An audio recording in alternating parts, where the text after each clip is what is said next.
Locked on Target.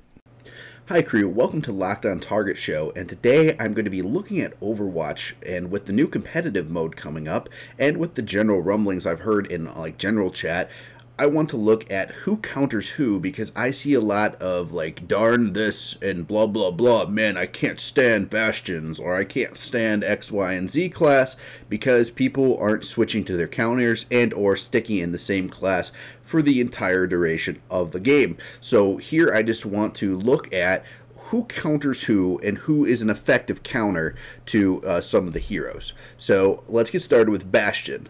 I would say Diva is a solid counter to Bastion for the team, because Bastion is very much a stationary character that if your team is moving on a payload or whatnot, Diva can throw up her shield and basically negate all of Bastion's damage for a few seconds, and that should give your team, if they're competent, enough time to burn down the Bastion. That's if they're competent.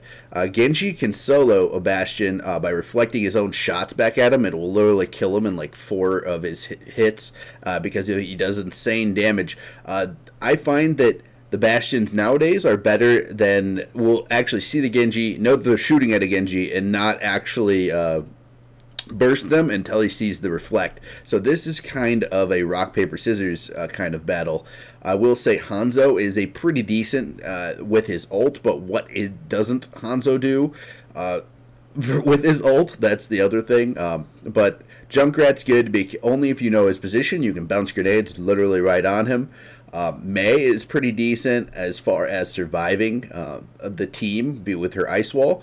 Pharah is awesome. This is my preferred Bastion counter, because Pharah can actually hit a Bastion where it's 4 hits and then he's dead, okay? But you don't actually need to hit him proper. You can actually hit him to the side of where he's set up, or even in front of where he's set up, i.e. not in his field of view, and you can kill him that way without any repercussion. Another solid thing I like to do is this Reaper. Without his ult, I will ghost up to Bastion and jump over him, okay? Generally, the Reapers don't expect you, or not the Reapers, but the Bastions don't expect you to jump over where they're positioned, and I've seen people freak out with the mouse, and you literally just shotgun them while you're jumping up and down over them. Reinhardt is a solid counter. And I don't know why I don't get any flares with Reinhardt, because him and Roadhog are my mains. But Reinhardt can dish shield, and Bastion will not be able to burn it down before 4 or 5 seconds.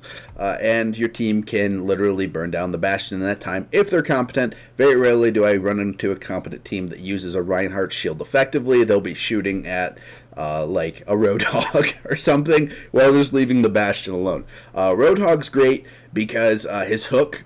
And this is very situational, so this is a situational counter. And he has high HP, so he is he could sit in Bastion for a little bit, but that's not what the main counter is. His main counter is he can hook Bastion, and most Bastions are very easy to hook because they set up in the same exact spots.